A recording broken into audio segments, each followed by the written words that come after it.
Shalom, hari ini kita bertemu kembali dalam renungan kehidupan atau renungan pengharapan dengan satu tema bagi kita hari ini berbicara tentang carilah Tuhan. Kita akan baca dalam Yesaya 55 ayat 6, Amos 5 ayat 4 dan juga ayat 6a. Demikian firman Tuhan. Yesaya 55 ayat 6 berkata, carilah Tuhan selama ia berkenan ditemui. Berserulah kepadanya selama ia dekat. Amos 5 ayat 4, sebab beginilah firman Tuhan kepada kaum Israel. Carilah aku, maka kamu akan hidup. Di dalam pasal 5 ayat 6a itu dikatakan juga demikian, carilah Tuhan, maka kamu akan hidup. Nah, saudara, jika kita melihat pengertian carilah atau mencari, makna mencari ini mengandung arti yang dalam, yang berarti suatu usaha yang sungguh-sungguh giat dan tekun dilakukan. Mencari sampai dapat, berusaha untuk mendapatkan, atau menemukan atau memperoleh, berusaha untuk mendapat, untuk memiliki, dan tidak akan pernah menyerah dengan situasi yang ada. Itulah makna carilah atau mencari. Mencari Allah itu dalam perjanjian lama merupakan perbuatan keagamaan yang sangat mendasar, yaitu meminta petunjuk Tuhan. Ya, dalam bahasa Ibrani dikatakan darasi. Meminta petunjuk Tuhan dengan mengajukan pertanyaan. Ya, kita bisa baca nanti dalam 1 Samuel 14 di situ, dan juga di dalam Kejadian 22 ayat 25. Juga meminta petunjuk Tuhan melalui seorang abdi Allah. Di Keluaran 18 ayat 15, 1 Samuel 9 ayat 9, 1 Raja-Raja 22 ayat 8. Meminta petunjuk Tuhan juga dengan mencari firman. 1 Raja-Raja 22 ayat 5. Dan kita bisa bandingkan nanti di dalam Amsal 14 ayat 5. Mencari firman baik dalam sebuah kitab, dalam Yesaya 34 ayat 16, maupun dengan perantaraan seorang nabi, 1 Raja-Raja 22 ayat 7. Nah, mencari Allah dalam sebuah ungkapan lain juga, saudara, bisa memakai kata kerja bigesi. Ya. Artinya mencari wajah Tuhan, mencari kehadirannya, kehadiran Tuhan. Ya. Hosea 5 ayat 15, 2 Samuel 21 ayat 1, dan seterusnya ini ya, cukup banyak ayat-ayat yang menunjukkan akan hal itu. Di dalam perjanjian baru terdapat ungkapan yang sama juga, artinya yaitu mencari kerajaan Allah. Matius 6 ayat 33 ya, kita baca di sana dikatakan, carilah dahulu kerajaan Allah dan kebenarannya. Nah, istilah Yunani carilah itu adalah JTIT, artinya suatu perintah yang dengan bentuk kata kerja aktif yang bermakna perintah untuk terus-menerus mencari sesuatu, berusaha dengan sungguh-sungguh, dan tekun untuk memperoleh sesuatu.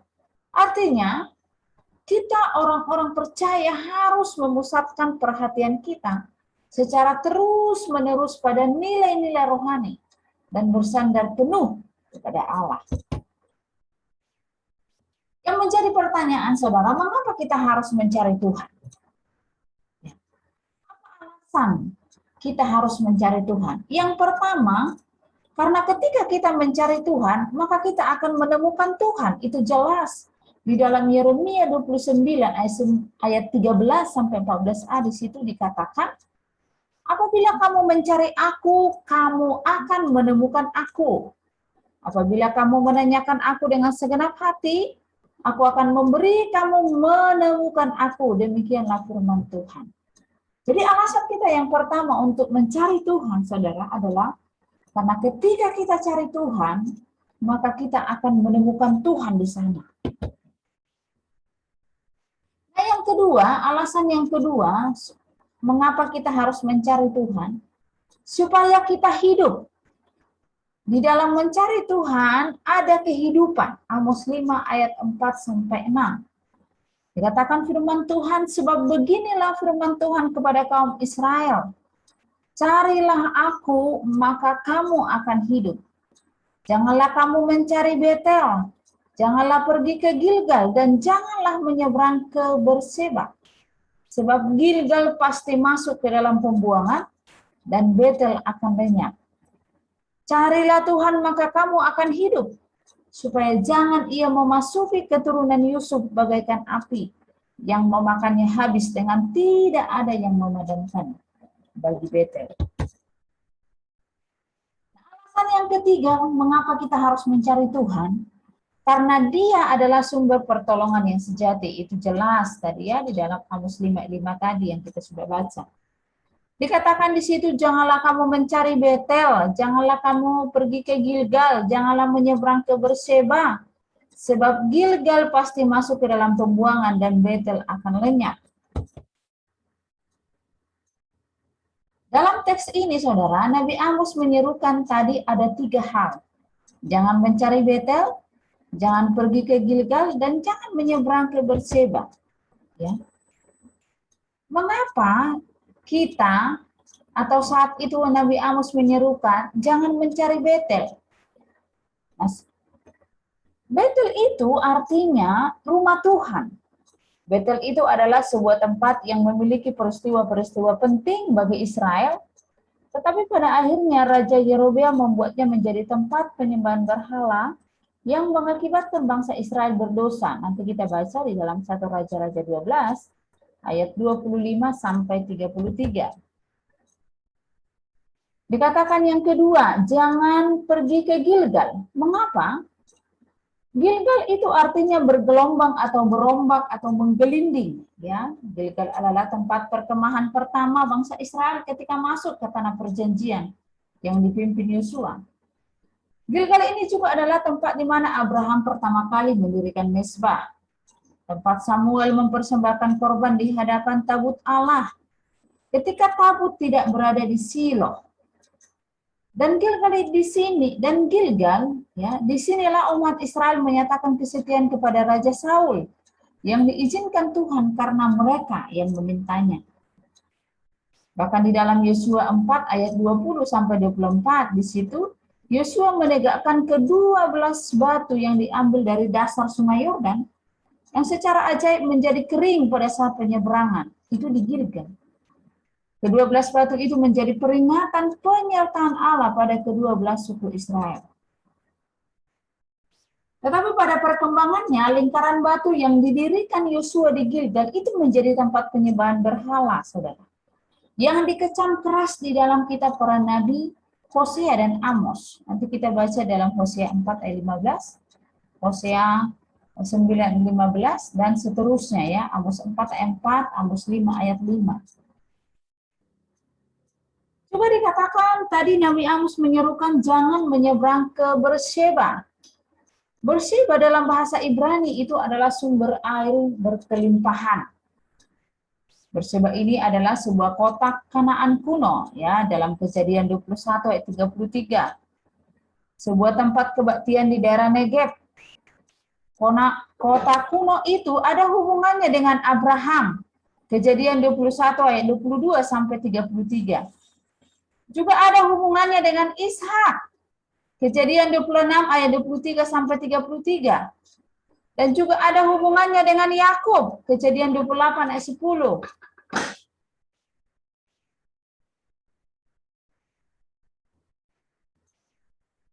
46 ayat 1 sampai 5. Bahkan dikatakan Berseba ini diambil alih oleh bangsa Israel juga sebagai tempat kebaktian pula. Tetapi Amos memandangnya ini sebagai tempat terkucil. Amos 5 ayat 5, Amos 8 ayat 14. Mengapa Nabi Amos berkata, ya, jangan mencari Tuhan, jangan mencari ke Betel, pergi ke Gilgal, jangan menyeberang ke Berseba. Itu mengartikan saudara bahwa hadirat Tuhan tidak berbicara tentang sejarah masa lalu.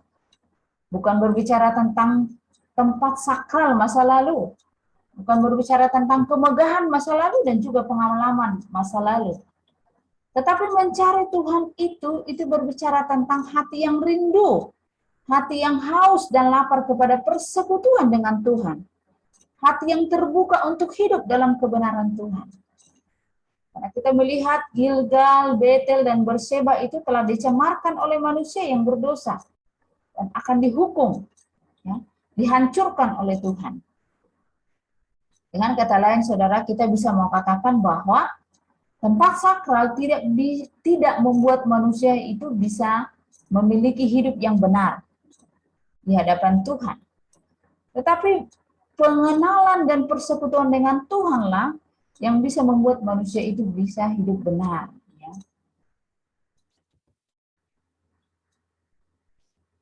Oleh sebab itu, bagaimana caranya kita mencari Tuhan? Bagaimana caranya supaya kita bisa mencari Tuhan? Yang pertama, kita harus meninggalkan jalan serta rancangan kita dan kembali kepada jalan dan rancangan Tuhan. Yesaya 5 ayat 7-9. Karena jalan dan rancangan kita bukan jalan dan rancangan Tuhan. Jalan dan rancangan kita sering kali mengecewakan. Sedangkan rancangan Tuhan itu adalah rancangan damai sejahtera yang penuh harapan. Nah, cara yang kedua, saudara, bagaimana kita mencari Tuhan? Jangan mengandalkan kekuatan dunia ini. Ya, apapun itu ya, di dalam Amos 5 ayat 5 tadi itu jelas dikatakan ya. Karena itu bisa menjadi berhala bagi kita, sehingga kita kehilangan hidup yang sejati. Jangan mengandalkan kekuatan dunia ini, apapun itu. Karena itu bisa menjadi berhala bagi kita, bisa menyelewengkan hati kita dari Tuhan. Jadi kita lebih berharap kepada kekuatan dunia ini daripada Tuhan nantinya. Karena itu jelas firman Tuhan mengatakan hari ini bagi kita. Supaya kita hanya mencari Tuhan, mengandalkan Tuhan dalam segala segi kehidupan kita. Karena itu, marilah kita mencari Tuhan selama Ia berkenan ditemui. Mari kita cari Tuhan karena di sana ada kehidupan.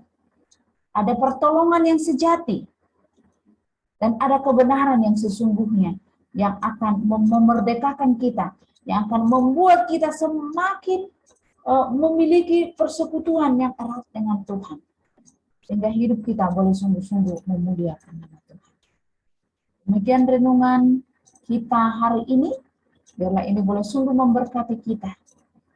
Dan biarlah Tuhan memberikan kita kemampuan untuk boleh mengerjakannya, menghidupinya tiap-tiap hari dalam hidup kita. Amin. Tuhan Yesus memberkati. Shalom.